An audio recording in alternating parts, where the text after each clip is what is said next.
సాగరు 620 మీటర్ల మీద ఉంటుంది. అంటే హైదరాబాద్ నెత్తి మీద కుండ పెట్టినట్టు గోదావరి నీళ్ళని తీసుకొచ్చి అక్కడ పెట్టినాం కొండపోచమ్మ సాగర్లో. మనం ఆ పని కూడా మనమే చేసినాం. చేయడంతో పాటు 2023 మే నెలలో ఆనాడు కేసీఆర్ గారి నాయకత్వంలో ఒక నిర్ణయం తీసుకున్నాం. 1100 కోట్ల రూపాయలు ఖర్చు పెట్టి కొండపోచమ్మ సాగర్ నుంచి గండిపేటకు 1100 కోట్ల రూపాయలతో నీళ్లు తెచ్చే కాల్వను కూడా మరి గ్రావిటీ ద్వారా అది 620 మీటర్ల మీద ఉంది. గండిపేట కిందికి 535 మీటర్ల మీద ఉంది. అంటే దగ్గర 90 మీటర్లు కిందికి మంచిగా నీరు జాలువారినట్టు వస్తుంది. అది కూడా మంజూరు చేసింది కేసీఆర్ ప్రభుత్వం 1100 కోట్ల రూపాయలతో. అట్లాగే మీ మూసారంబాగు బ్రిడ్జు, అట్లాగే మొత్తం మూసీ నది మీద 15 బ్రిడ్జులు 545 కోట్ల రూపాయలతోని మంజూరు చేసింది 2022 సంవత్సరంలో కేసీఆర్ ప్రభుత్వం. ఎస్టీపీలు కట్టింది 4000 కోట్లతో కేసీఆర్ ప్రభుత్వం. గోదావరి నీళ్లను కొండపోచమ్మ సాగర్ తెచ్చి ఆడికెళ్లి గండిపేటకు నీళ్లు తెచ్చి ఆ గండిపేట నీళ్లను కిందికి మూసీలోకి వదిలేటట్టు ఇంతజాం చేసింది కేసీఆర్ ప్రభుత్వం. 15 బ్రిడ్జిలు మూసీ మీద మంజూరు చేసింది 545 కోట్లతోని కేసీఆర్ ప్రభుత్వం. శిలాఫలకం వేసింది కేసీఆర్ ప్రభుత్వం. ఆఖరికి ఉప్పల్ బగాయత్ నుంచి మీ నాగోల్ దాకా 5 కిలోమీటర్లు ఒక్క ఇల్లు కూలగొట్టకుండా, ఒక్క పేదవాడిని డిస్టర్బ్ చేయకుండా 5 కిలోమీటర్లు కేవలం 7 కోట్ల రూపాయలతోని సుందరీకరించింది. వాక్వేలు అదే విధంగా ఇతరత్ర కార్యక్రమాలు చేసింది కేసీఆర్ ప్రభుత్వం. ఇవాళ రేవంత్ రెడ్డి గారు చేయాల్సిందల్లా ఒక్కటే, జేబుల కత్తెర పెట్టుకొని తిరుగుతున్నాడు. ఆయన కత్తెర పెట్టుకొని తిరుగుతుంటే జేబు దొంగ అనుకునేటోళ్ళు, జేబు దొంగ కాదు నేను అంటలేను. కత్తెర పెట్టుకొని తిరుగుతుంటే ఎక్కడ కేసీఆర్ కట్టిన ఫ్లైఓవర్ ఉంటే అక్కడ పోయి రిబ్బన్ కట్ చేస్తాడు. కేసీఆర్ కట్టిన బిల్డింగ్ ఉంటే పోయి రిబ్బన్ కట్ చేస్తాడు. ఈయన సీఎం అంటే కటింగ్ మాస్టర్, రిబ్బన్లు కట్ చేసే కటింగ్ మాస్టర్. ఈయన చీఫ్ మినిస్టర్ కాదు. కేవలం కేసీఆర్ కట్టిన పథకాలకు కార్యక్రమాలకు రిబ్బన్లు కట్ చేసుకుంటూ తిరుగుతున్నాడు. ఇవాళ ఈయన మాట్లాడుతున్నాడు, మూసీ కడతా 150,000 కోట్లు ఖర్చు పెడతా అంటున్నాడు. మా ఆడబిడ్డలు మీరు ఆలోచన చేయాలి. అంబర్పేటలో దగ్గర 3-4 వేల ఇండ్లు గులగొడతాడట. 3-4 వేల ఇండ్లు గులగొట్టి అంబర్పేటలో మూసీ కడతా. నేను అడుగుతున్నా రేవంత్ రెడ్డి గారు, మొత్తం పని కేసీఆర్ గారు చేసింది కదా.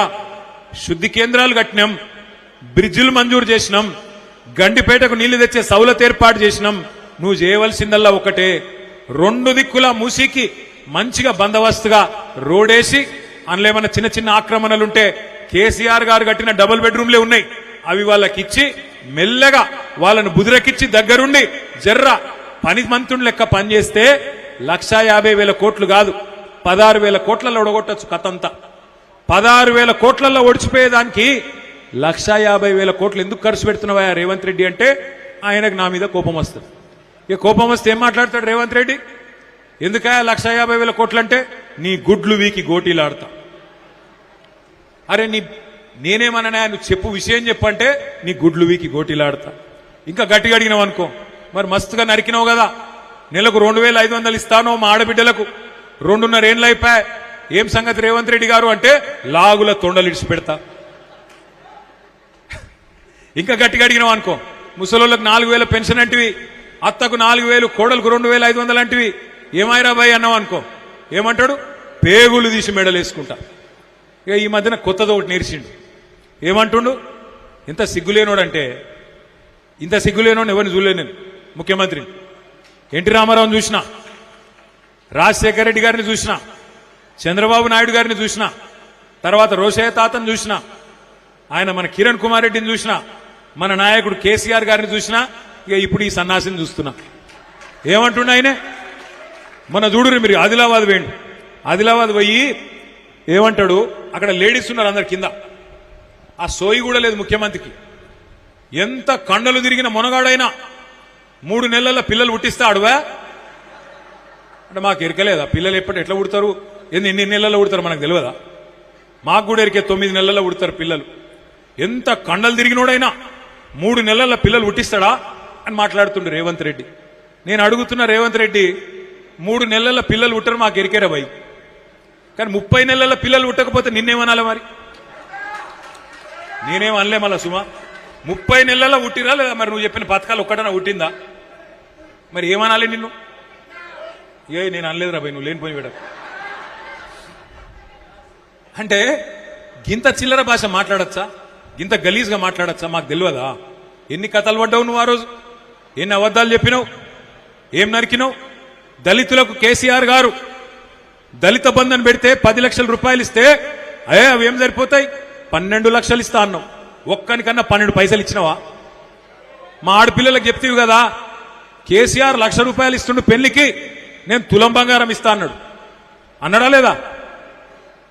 అక్క మీరు వేసుకున్న బంగారం వాడిచ్చిందేనా? నేను అప్పుడే చెప్పిన, తులం బంగారం కాదు మెడల పుస్తల తాడు ఎత్తుకపోతాడు వీడని చెప్పి. నేను దొంగ, అంత దొంగ. కానీ కొంతమంది నమ్మిరు, తప్పిదారి నమ్మిరు ఊళ్ళల్లో. పాపం హైదరాబాద్లో నమ్మలే మీరు, అంబర్పేట వాళ్ళు బాగా హుషారు, మీరు అస్సలే నమ్మలే. లంగల్ కాంగ్రెస్ వాళ్ళు గిల్లినేడ నమ్ముతామని మీరు నమ్మలే. మీరు బీజేపీ వాళ్ళనే తరిమి కొట్టిరు. ఇక్కడ ఇదివరకు పెద్ద నాయకులు అనుకుంటే ఉరికిచ్చి కొట్టిరు మీరు. ఆఖరికి ఆయన పోటీ చేసేందుకు కూడా భయపడి పార్లమెంట్కి పోతాడు పాపం. ఆయన అసెంబ్లీకి పోటీ చేసేందుకు కూడా భయపడుతుండిగా. అటువంటి పరిస్థితి వచ్చింది. అందుకే మీరు నమ్మలే కాంగ్రెస్ వాళ్ళను, కానీ ఊర్లలో నమ్మిరు పాపం. 10,000 కాదు 15,000 ఇస్తా అన్నాడు రైతులకు. కేసీఆర్ 2 పంటలకు ఇస్తుండు, నేను 3 పంటలకు ఇస్తా అన్నాడు. ఇలా 2 లేదు 3 లేదు 1 లేదు 4 సార్లు ఎగ్గొట్టిండు రైతు బంధు. ఎగ్గొట్టుడే కాదు, మీకు ఒక విషయం చెప్పాలి. ఎంత ఘోరం అంటే, ఇప్పుడు నిన్న కేబినెట్ సమావేశం జరిగింది, మంత్రివర్గ సమావేశం. నేను అడిగిన మన పార్టీ తరఫున, రాష్ట్రంలోని రైతుల తరఫున, రేవంత్ రెడ్డి గారు ఇప్పుడు ఏం ఎలక్షన్ లేవు, నువ్వు అనవసరంగా భేషజానికి ఓకు, గీన చెప్తుండు కదా నేనెందుకు చేయాలి అనుకోకు. రాష్ట్రంలో ధాన్యం కొంటలేరు, వడ్లు కొంటలేరు, మక్కలు కొంటలేరు, ఎక్కడికక్కడ రోడ్ల మీద ఆరవోసుకున్నారు. ఆగమాగం ఉన్నది పరిస్థితి రైతులది. ఆ ధాన్యం కుప్పల మీద కుప్పగులు చచ్చిపోతున్నారు. ఓదికు వడదెబ్బకు చస్తున్నారు, ఓదికు నువ్వు కొంటలేక నీ దెబ్బకు చస్తున్నారు. చూసుకో జరా, మంత్రివర్గ సమావేశంలో మాట్లాడి ఆ పైసలేదో కేటాయించి ధాన్యం కొను అని చెప్పి నేను డిమాండ్ చేసిన. నేను అనుకున్న దబ్బన చూస్తాడేమో, చూసి ఏమన్నా రైతులకేమైనా చెప్తాడేమో అనుకున్నా. నిన్న పిడుగు లాంటి వార్త చెప్పిండు. ఏమంటుండు రేవంత్ రెడ్డి? నిన్న కేబినెట్ సమావేశంలో నిర్ణయం తీసుకున్నాడట. ఇప్పుడు మన కాడ ప్రీపెయిడ్ సెల్ ఫోన్లు ఉంటాయి, మీకు తెలుసు కదా. ప్రీపెయిడ్ ఫోన్లు తెలుసు కదా, ముందే పైసలు కట్టాలి, అది మీటర్ తిరుగుతూనే ఉంటుంది, ఆయనతో బంద్ అవుతుంది. 1000 రూపాయలు ఛార్జ్ చేసినాం అనుకో, ఆ 1000 రూపాయలు ఇవ్వగానే అది బంద్ అవుతుంది పనిచేస్తుంది. రేవంత్ రెడ్డి నిన్న కేబినెట్ లో నిర్ణయం తీసుకున్నాడు. ఇక రాష్ట్రంలో మీటర్లు, మామూలు మీటర్లు తీసేస్తారట, మొత్తం ప్రీపెయిడ్ మీటర్లు పెడతారట. ఇక అంటే మీ ఇంట్లల్లో స్మార్ట్ మీటర్లు పెడతారు. ఇక బిల్లు కట్టకపోతే అప్నే ఆప్ బంద్ హోయాత. ఒక మీకే కాదు, హైదరాబాద్నే కాదు, మొత్తం రాష్ట్రంలో రైతులందరికీ మొదలు ట్రాన్స్ఫార్మర్ల కాడ మీటర్లు పెడతారట. అటెనక బాయిల కాడ మోటార్లు ఉంటాయి కదా, ఆ మోటార్లకు కూడా మీటర్లు పెడతారట. ఇక మీకు కేసీఆర్ గారు అందుకే చెప్పిండు ముందే, ఆనాడు మోడీ గారు ఎంత ఒత్తిడి తెచ్చినా, మోడీ గారు మెడ మీద కత్తి పెట్టినా కేసీఆర్ గారు ఒప్పుకోలే. మోటార్లకు మీటర్లు పెట్టమంటే నా బొండిగ మీద కత్తి పెట్టినా, నా మెడ కోసినా నేను మాత్రం పెట్టా అని చెప్పి కేసీఆర్ గారు పెట్టలే. కానీ ఇలా రేవంత్ రెడ్డి ఆయన మీద కేసులున్నాయి కదా, భయం ఎక్కువ ఆయనకు. పాపం కేసులున్నాయి కదా, భయం ఎక్కువ. అందుకే మోడీ చెప్పంగానే, మోడీ తానానంగానే తందానా అన్నాడు. నిన్న కేబినెట్ లా నిర్ణయం తీసుకున్నాడు, మోటార్లకు మీటర్లు పెడతాడట. మరి ఈ రాష్ట్రంలో రైతులు ఆలోచన చేసుకోవాలి. ఈ కాంగ్రెస్ పార్టీ ఫ్యూజులు వీకేద్దామా, కాంగ్రెస్ పార్టీ ఫ్యూజులు వీకి వీళ్ళను బంగాళాఖాతం లేద్దామా, లేదా ఇట్లనే చూసుకుంటా ఊకుందామా, ఆలోచన చేయాలని చెప్పి నేను కోరుతా ఉన్నా. మరి ప్రీపెయిడ్ మీటర్లు పెడితే హైదరాబాద్ లో మీ ఇళ్లకు కూడా వస్తారు. ఇక అదానీలు, అంబానీలు వాళ్ళే ఉన్నాయి దుకాణాలు మొత్తం, వాళ్ళు ఇల్లుకి వచ్చి మీటర్లు పెడతారు. మళ్ళా ఓ దిక్కు ఫ్రీ కరెంట్ అంటారు, ఇంకో దిక్కు ఉచిత కరెంటు, ఉత్త కరెంట్ అవుతుంది, మొత్తం మళ్ళా బతుకు ఆగం అవుతుంది. కేసీఆర్ గారు అందుకే చెప్పింది ముందే, ఆలోచించాలే, ఓటేసేటప్పుడే ఆలోచించాలే, ఆగం కావద్దు. మీ అందరితో నా ప్రార్థన, ఓటు అంటే గుర్తొచ్చింది. ఒక ముఖ్యమైన కార్యక్రమం మన రాష్ట్రంలో కూడా ప్రారంభం కాబోతా ఉన్నది, తొందరలోనే ప్రారంభం కాబోతా ఉన్నది. చాలా ముఖ్యమైన కార్యక్రమం.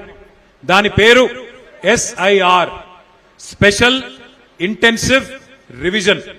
అంటే తెలుగులో చెప్పాలంటే ఓటర్ జాబితా యొక్క వడపోత కార్యక్రమం. మరి ఇవాళ మనం మీటింగ్ పెట్టుకున్న ముఖ్య ఉద్దేశం కూడా 2. ఒకటి, మీకు సభ్యత్వ నమోదు గురించి చెప్పాలి, అది జూన్ నెలలో స్టార్ట్ అవుతుంది. అట్లాగే ఈ SIR అనే కార్యక్రమం కూడా జూన్ నెలలోనే స్టార్ట్ అవుతుంది. ఏం జరుగుతుంది ఎస్ఐఆర్ అంటే ఇది మీకు చెప్పాలి. ఇప్పటిదాకా తమ్ముడు ఆ లెక్చరర్ గారు చెప్పిండట, సంతోషం, కాచిగూడ నుంచి వచ్చిన తమ్ముడు. కానీ నేను కూడా ఒక రెండు విషయాలు మీకు చెప్తా. ఎస్ఐఆర్ అనేది ఏం కొత్త కార్యక్రమం కాదు. ఎస్ఐఆర్ అనేది మనం ఏం భయపడవలసిన అవసరం లేదు, కొంత జాగ్రత్తగా ఉంటే చాలు. మీకు నేను లిస్ట్ ఇస్తా. మీ అంబర్పేట నియోజకవర్గంలో 2,80,000 ఓట్లున్నాయి 2025 లిస్టు ప్రకారం, ఓటర్ లిస్టు ప్రకారం. నేను వెంకటేష్ అన్నకు మళ్ళా మీకు ఇంకో మీటింగ్ పెట్టి ఆ మీటింగ్ లో మీకు లిస్టు కూడా అందజేస్తా. ఏం లిస్ట్ ఇస్తా?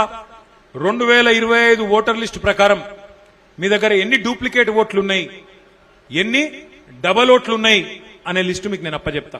డబల్ ఓట్లు ఎట్లుంటాయి అంటే 4 రకాలుగా ఉంటాయి. కొన్ని మీ నియోజకవర్గంలో ఉంటాయి. ఉదాహరణకు చెప్తున్నా, వేరే అనుకోకరి. ఇప్పుడు విజయ్ కుమార్ గౌడ్ ఉన్నాడు. విజయ్ కుమార్